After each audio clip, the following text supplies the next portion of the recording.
Welcome to my podcast. I'm the Laughing Philosopher. Life is complicated. You are complicated. Everything seems to have been figured out, except how to live a happy life, guided by wisdom and reason. What does it mean to be a good person? What is love? Who am I before I was told who I am? Why haven't I found myself yet? Why do I have regrets? Is this a just world? Almost from the moment of birth, we've been told how to behave, how to fit in, and how to fulfill other people's expectations. We grow to fear that we will lack importance or cease to exist in the lives of others if we think for ourselves and question the rules and roles that we've been told define us. Only when wisdom and reason removes this illusion can we live authentically in the world around us and become our real selves. Episode number 13. Does life have meaning? What is the meaning of life? What is the meaning of an orange? What is the meaning of a cat? What is the meaning of an electron? Meaning is not something that normally we associate with inanimate objects or living beings or abstract concepts. Meaning is something that normally we only associate with language. What does it mean to say, "This sentence is false"? Whatever is, is. The world is all that is the case. Language has meaning. The spoken or written word cat designates a small furry animal that drinks milk and chases mice. The meaning then of the word cat is a certain specific set of traits and talents and defining characteristics. But human life is not like this. Life is not something that has meaning. Life doesn't designate. Life is as meaningless as an orange. And whether it's purposeless or purposeful is really up to you. The meaning of life means every human life, past, future, and present. That's a lot of lives, a lot of very different lives, a lot of very different societies with their own special way of living and their own special rules of behavior. The meaning of life points us towards something that all lives have in common. All human life is believed to be connected by this one essential, defining, common feature. But actually, it's not. All lives do have a kind of family resemblance to each other. All human lives are connected by overlapping similarities, but no one feature is common to all life. Life doesn't have one common, defining, essential thing that gives every life the same meaning. We are bewitched by language. Life isn't meaningful or meaningless. It's just not the kind of thing that should be discussed this way. Would you ask whether an orange is meaningful or meaningless? You wanted the truth. Can you live with it? Do you choose your friends, your beliefs, or who you love? Some strangers become friends. Others don't. It's not your choice. Do you choose to fall in love? Love isn't something you can choose. It's like a belief. You either believe something or you don't. It's not a choice. Try choosing not to love your dog or to believe in God if you don't. Friendship, love, belief, they just seem to happen, just like the ideas and feelings you experience from moment to moment. They simply arise in your consciousness, uninvited and sometimes unwelcome. Try choosing to feel sad. Choice has very little to do with how we think, how we feel, and how we act.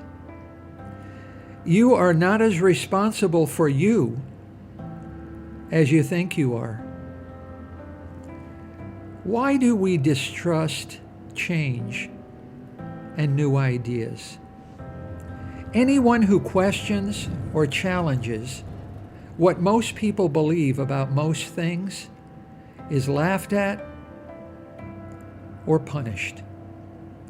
Most people don't want to think for themselves and don't bother to ask where our beliefs come from or why they ought to be obeyed.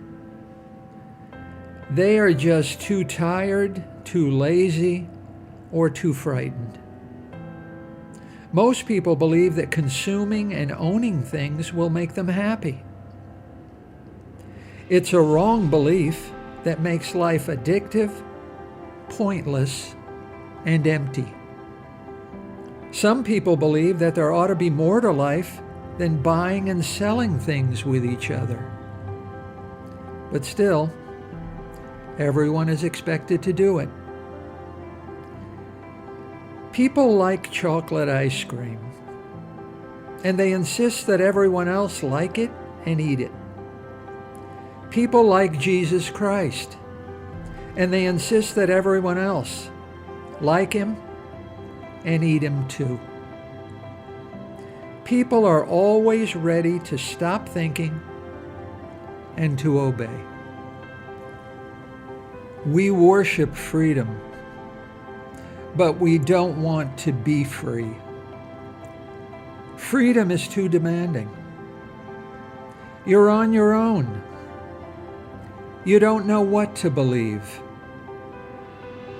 You must think for yourself and make up your own mind.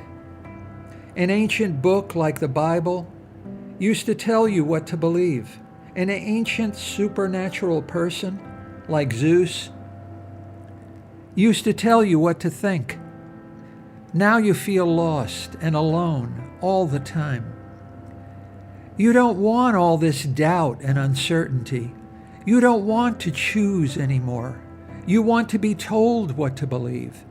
You don't want all this freedom and democracy. You can't get enough of what you don't really want. Who killed Socrates? A democracy. Who voted for Hitler? A democracy. Heaven is not a democracy. Rather than an escape from slavery to freedom, we really want heaven to be an escape from freedom to servitude, where you don't need to think for yourself, you don't need to make choices, and there is no uncertainty about rightness and wrongness. So, is heaven heavenly? The size of the whole universe is to the universe we are able to see as the observable universe is to an atom. The universe is big and you are small, but that doesn't make your life insignificant or unimportant, because you bring two things into the universe that did not exist before you were born. And when you die, you take these two things with you. and never again will they exist. These two things are your mind and your body. No less than the trees and the stars. You have a right to be here. You are one of a kind. You are all there is and all there ever will be of you. You should feel special. Is this a just world? Justice is higher than the law, just as life is more than food and the body is more than clothing. The moral person does not seek the law, but seeks justice. This is what it means to be a human being who thinks for oneself and not simply a rule follower and role player. This is what Diogenes was looking for as he carried his light in the middle of the day through the streets of Athens. The judge is damned who dispenses the law but ignores justice, because this judge has failed as a human being. This judge should have searched for the truth, but he was looking only for the law. A human being, a moral person, seeks justice. Being a moral human being precedes being a good judge, just as existence precedes essence. We have too much law and not enough morality. We have too many cops and priests and judges and not enough Diogenes. We have too many laws and not enough justice. What you are precedes what you do. Pay attention. Repeat after me. I am more than what I do. I am me. Hi, I'm Dr. Robert Corey, the Laughing Philosopher. Thanks for listening to my podcast. I've devoted my professional life to the intersection of sociology and philosophy, where the contemporary problems of life meet the ideas and convictions of the greatest human minds. Join me by subscribing to The Laughing Philosopher as we use reason and wisdom to explore big answers to the most important of all big questions: how to live.